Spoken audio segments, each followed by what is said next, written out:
How much longer do you think the Ukrainians can hold out now? Yeah, well, that's a big question. I'm surprised that they've held out as long as they have. Um, I've heard it described that the Ukrainians essentially have gone through. They're on their fourth army. Their first army was the one that they built up with a great deal of NATO help prior to the SMO in 2022. And, it was a formidable army, but it was destroyed during those first few weeks, really, of 20 or first couple of months of 2022. In places like Mariupol and that was an army that was equipped with Soviet era equipment, and then what happened was that the Warsaw Pact countries, former Warsaw Pact countries, they had huge stockpiles of Soviet equipment, just pretty much gave them everything. I think in particular, like the Czech Republic gave them pretty much everything they had, and it was true of some of the other countries too, Poland and Romania. And so they were flooded with a lot of this equipment, and it's actually very good equipment for them. First of all, it may not be the very best that's out there. It's older equipment, but it's decent, and it's also, I think the important thing is they know how to use it. That's what they were trained on, and they had the facilities to repair it and so on and so forth. So it was equipment that was suited for their army, and then that's the equipment that they used, like to take back Kharkov and Kherson. Now, to say, they didn't really take Kherson. In the end, the Russians retreated because of I think the river there. There were fears about, let's say, forces being isolated. They could see that they were having some success in hitting the bridges, and then it would just, there was this nightmare scenario where they launched a sudden attack. The Russians would be forced to retreat, wouldn't be able to because of the river barrier. So they decided, just to avoid that risk, to retreat to the left bank of the Dnieper, where they still are. And then the third army was, okay, but that was eventually destroyed, I think, in actually mostly in Bakhmut. They would just shoot up their equipment and a lot of their personnel. Now, each time they've had to have a mobilization, and with each mobilization, I think the first soldiers were well motivated, and then the ones that were recruited, well, in 2022, well, they were generally volunteers, therefore highly motivated, but then the next mobilization, you begin to have people who are less motivated and less capable, less willing to fight, and less able to fight. So that's what they were forced to do after Bakhmut in preparation to build up their third army, which was used for the great summer offensive of last year, the one that was mostly focused in the Zaporozhye region. And that was just an utter disaster. That army was destroyed. And again, that was also, that, it needs to be pointed out, was all NATO equipment. Now we're on the fourth army, and now what we're getting is like whatever NATO has left. It's not like initially, all these NATO countries, the U.S. included, had these great stockpiles of different weapons, so they could give them the appropriate equipment in sufficient quantities. And now they're not able to. It's just like whatever we have. We got a lot of strikers, but sorry, we don't have any Patriot missiles, and in general the quantities are sufficient. And then clearly we have a problem with motivation. The people that they're conscripting now are just much less capable and much less willing to fight. And the Ukrainians themselves are admitting to this. They're admitting that they have some serious problems with desertion. And recent articles that have appeared in the West, and even like generally very, very pro-Ukrainian publications have revealed that there is a very serious morale and motivation issue, among Ukrainian soldiers, the Ukrainian forces on the front. So it just seems that they're on, let me put it this way, an unsustainable trajectory. You can understand how they were able to fight the Russians, initially to a standstill and even to take back some territory. Though the whole Kharkov thing is more complicated than that because they're so lightly defended. But clearly the army they have now is far inferior to the army that they had then. And it seems that only the current trends will continue and that they're going to have an even less capable an army with even lower morale in the future. So at some point, it just simply has to, it seems to me, it just has to collapse utterly. We've said, and I think, we're not exaggerating, that we're seeing the beginnings of a collapse in the southern Donbass, that they just have been moving much more rapidly. It's still, by the standards of like World War II or something, it's still quite slow, but it's much faster than what we'd seen before. And it's happening in many places on the front, over a wide area of the front in the southern Donbass. But I guess there are two things. I would just point to this trajectory that I described of, an army who's just less capable and less willing to fight, and everything points to the fact that this problem will only become worse for the Ukrainians over time. And then the second thing is, as I think I mentioned in a recent program, is that they are coming to the very end of the fortifications that were built up over the 8 years prior to the SMO. It was actually, the most formidable fortifications were right along the front line at the beginning of the SMO in places like Avdiivka and Marinka. And it took some really fierce fighting to break through.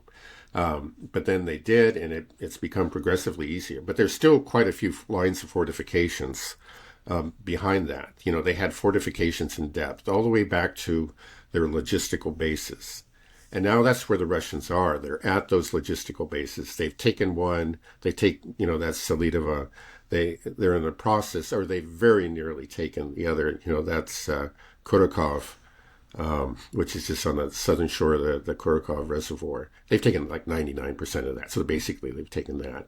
And then the biggest one of all is Pokrovsk. And they are encircling that and apparently have already penetrated into Pokrovsk on several occasions. Now, the thing about these is, okay, well, these cities themselves, they were logistical bases. So they're not fortified. They're not, fortresses the way that Avdiivka was or Ugledar was, or even Turetsk, which they've taken like 80% of, or Chasiv Yar. Well, these were all fortress cities. These were logistical bases, and they were right at the very kind of where the fortifications in depth ended in the west. But the cities themselves, again, are not really fortresses. So it just, like, Pokrovsk is a very large city, but it just won't be as hard to take as let's say, Bakhmut was, even though it's of comparable size, actually even bigger. And then once they've taken, taken all of these cities, there's just nothing. There's, the fortifications end. You don't have these major industrial towns. You just have basically farmland, flat, open farmland, for miles and miles and miles all the way to the Dnieper. So it seems to me that we're seeing some converging factors here. The declining quality of the army and and then just the fact that they've come to the end of the fortifications. And then those two together, I think with that, we've already seen an acceleration, but that acceleration is going to intensify.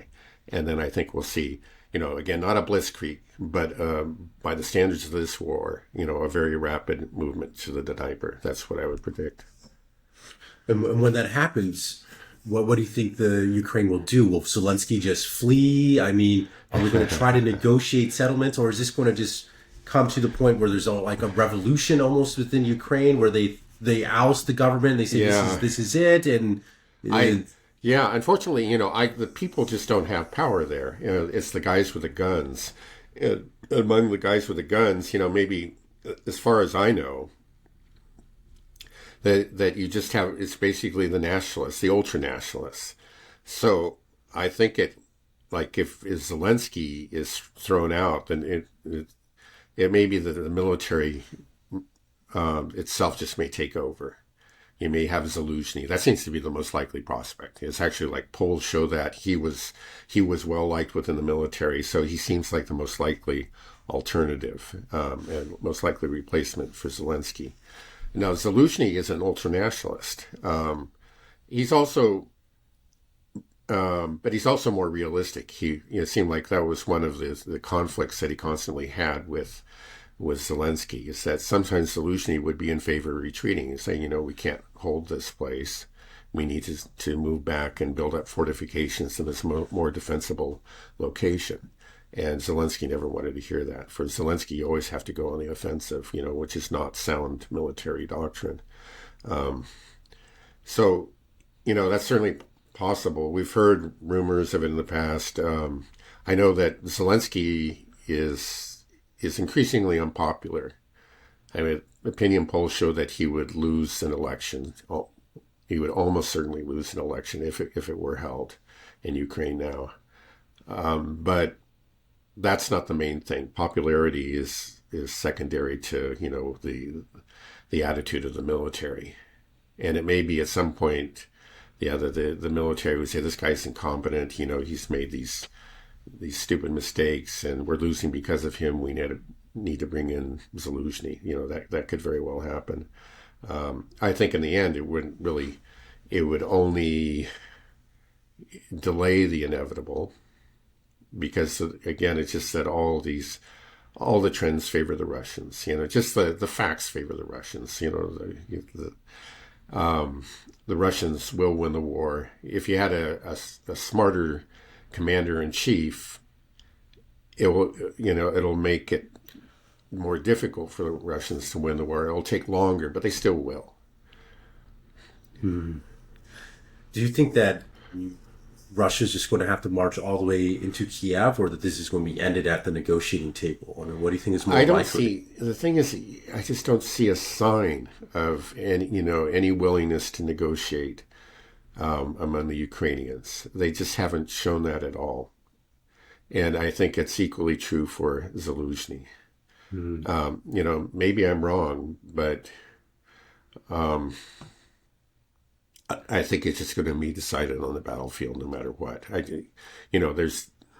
There could be a surprise, but you can't really point to a faction, any sort of, or even an individual that could conceivably take power in Ukraine that would take the Ukrainians to the negotiating table. You would think it is very much in their interest, but the people in charge are just not. Are delusional. They simply can't accept what's going on, and they're going to fight to the bitter end. I mean, they really seem like they're doing a good job of it. It's amazing how they're just, seem to really, that fight to the last Ukrainian, it seems to really be their mantra. They're really rounding up every last person they can.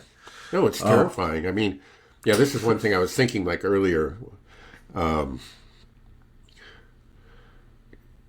At some point, I think like in 1943, it became clear that the Germans were going to lose the war against the Soviet Union. But they fought for another 2 years. The thing was, with the Germans, I don't think I have never seen anything like the press gangs that we're seeing in Ukraine. The German population remained committed to the war to the very end, all the way to the Battle of Berlin. And we're not seeing that in Ukraine. I mean, the Germans were able to recruit people to the end without using force, or hunting people down on the streets. But the Ukrainians are resorting to this already. And Glenn, clearly this is not Russian propaganda, as we pointed out. You can just go on, you can find thousands of these videos. They're just happening all the time. and again, just looking at those, you just say, well, this is a country that can't last. This is an army that's not going to be able to stand.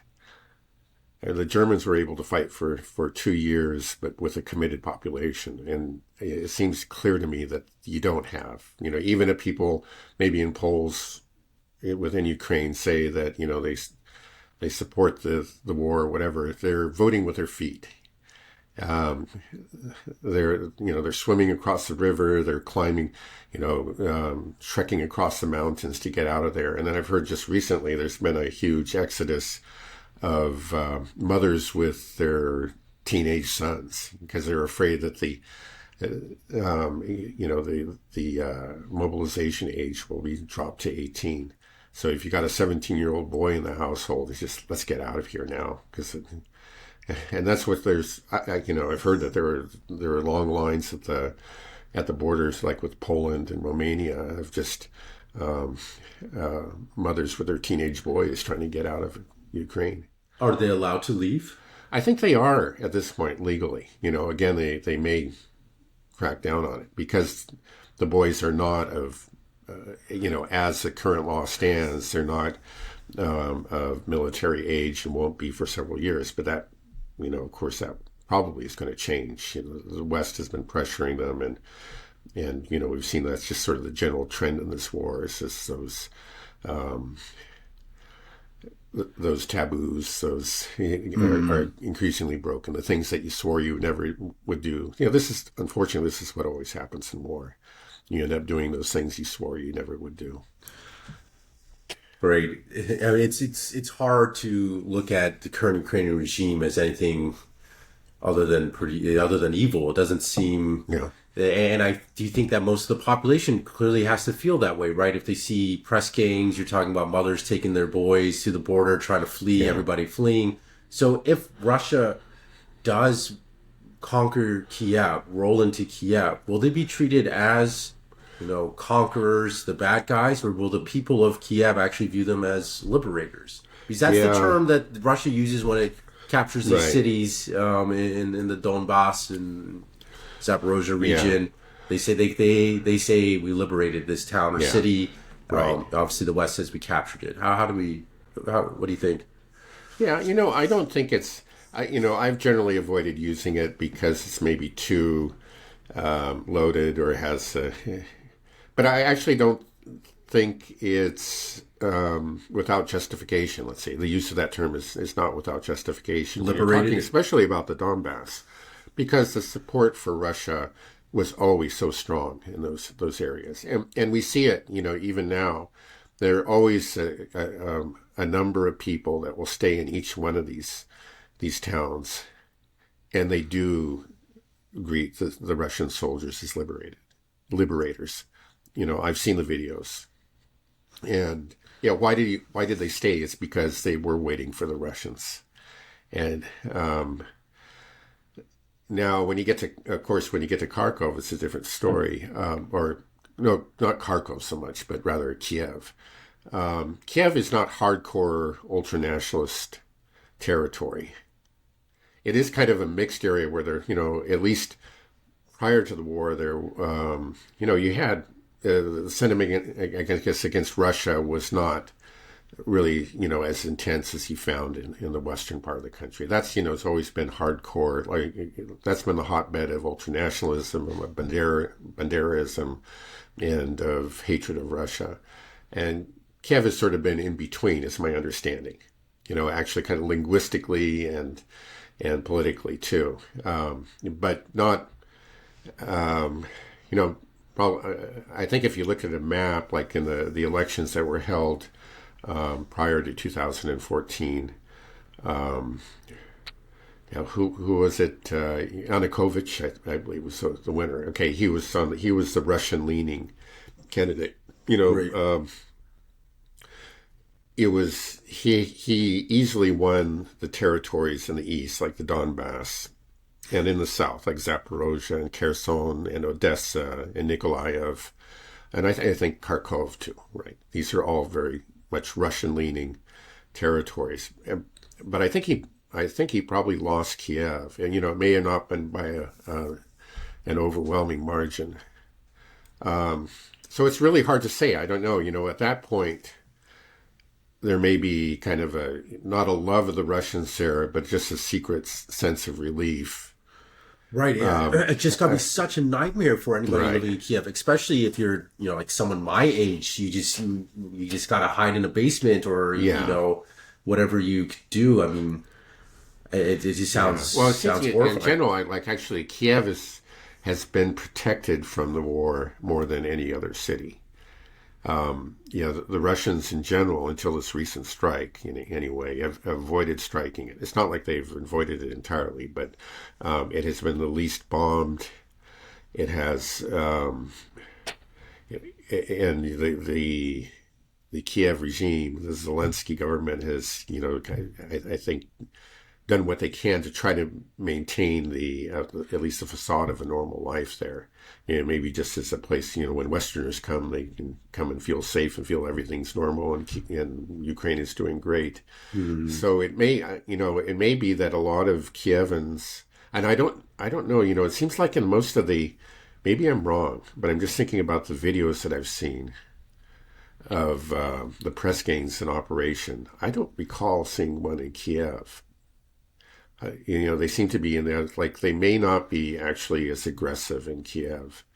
So it just may be that there is more support there, and of course you have more people there who are directly tied to the regime. Right. But over time it may change. Again, it shows that the polls, I think you have to take them with a grain of salt, because they're conducted, with the polls conducted in Ukraine, the people who are answering the questions have always got to worry that, somebody might be listening in. And you can get in very serious trouble for being pro-Russian or not being supportive enough of the regime. But even those polls show a steady softening, weakening of support for the regime, and throughout the country. Yeah, well, it sounds like this collapse is coming soon. Does it like after Pokrovsk goes? I just wonder if at that point will the West wake up and be like, okay, we need to negotiate now. We need to talk. Right. Well, that's what Or I've it's said just all gonna- along. It's just like things are, the people who are paying close attention to the war on the Western side know that the Russians are winning. So you have people like Yulian Rybke, of Bild magazine, and very, very, very, passionate supporter of Kiev. But he's made it clear, he understands that the Ukrainians are losing and they're losing badly. But the average, again, it's because, even though the movement is a lot faster than it used to be, it's still slow. When Ukraine's a huge country, and you look at a map, it just doesn't look very different from month to month.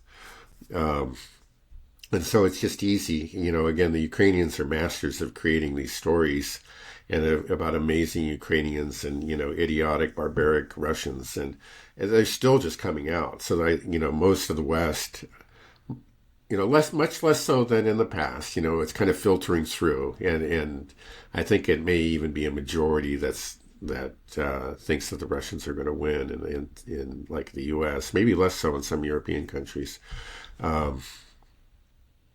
But still, there are going to be people that are shocked. And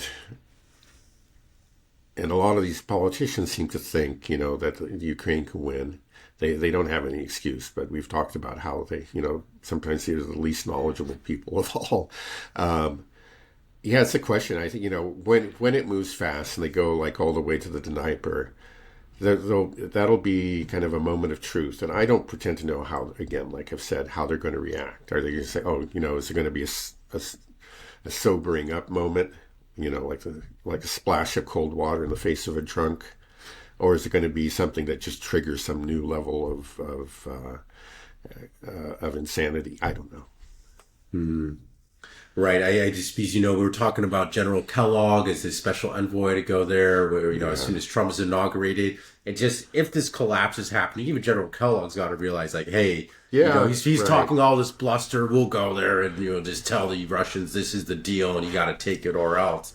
And then if they're marching right on Kiev, he's going to go there and realizes that Russia's got a full house hand or a royal straight flush. Yeah. Kelly's got a 7 high of clubs. He's not, like, well, what are they going to do? Yeah, yeah. Well, I think that's just a fascinating question, and that's going to be really interesting to see. It's just, if, of course, I hope that it'll be a sobering up moment, but I wouldn't bet on it. It just seems like over the last, let's say, 25 years, I'm just thinking about starting with 9/11.